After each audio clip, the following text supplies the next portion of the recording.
नमस्कार दोस्तों। संगीताश्रम के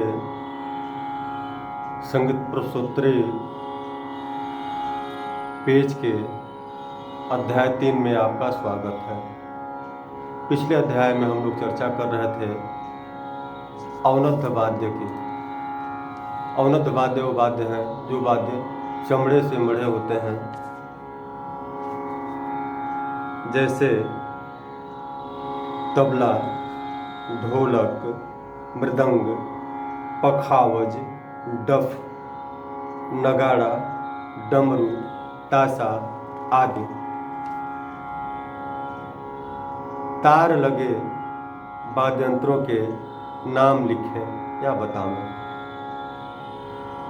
जिन वाद्ययंत्रों में तार लगे होते हैं वे हैं तानपूरा, सितार, गिटार, वायलिन, एकतारा, सारंगी, दिलरुबा, वीणा आदि।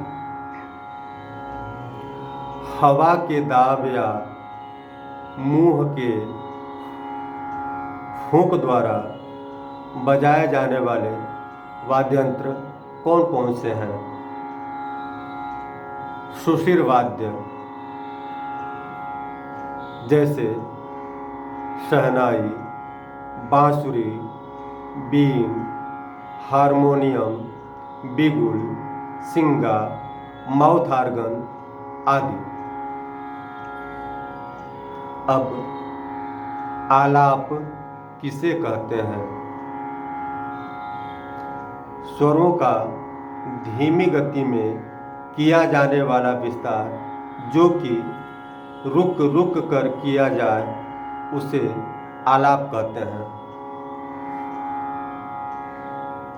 तान किसे कहते हैं?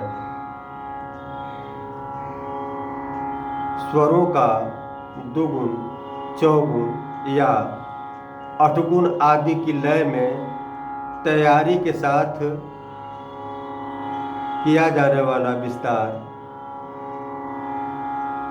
तान कहलाता है। दूसरे शब्दों में, स्वरों को दुगुन, चौगुन या अठगुन आदि की लय में तैयारी के साथ बोलने की क्रिया को तान कहते हैं। मीड़ किसे कहते हैं? एक स्वर से दूसरे स्वर तक बिना आवाज टूटे स्वर को बोलने की क्रिया को मीड़ कहते हैं। मीड़ के स्वरों में बहुत ही आकर्षण होता है। बीच से आवाज न टूटने के कारण इसे स्वरों का चुंबक भी कहा जाता है। कण, कण किसे कहते हैं?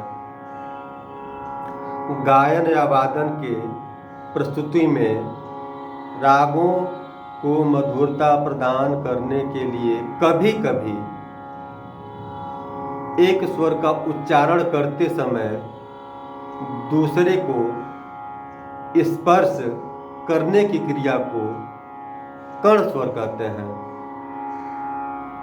मुर्की किसे कहते हैं? मुर्की किसे कहते हैं?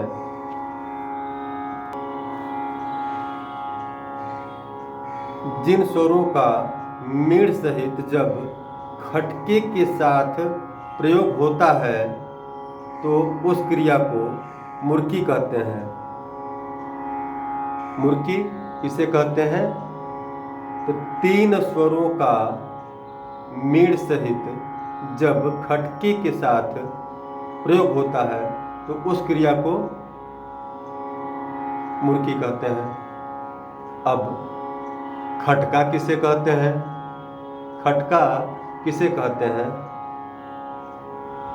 2 स्वरों का प्रयोग मीड़ सहित झटके से हो तो उस क्रिया को खटका कहते हैं। राग में प्रयोग होने वाले स्वरों के संख्या के आधार पर राग की कितनी जातियां हैं?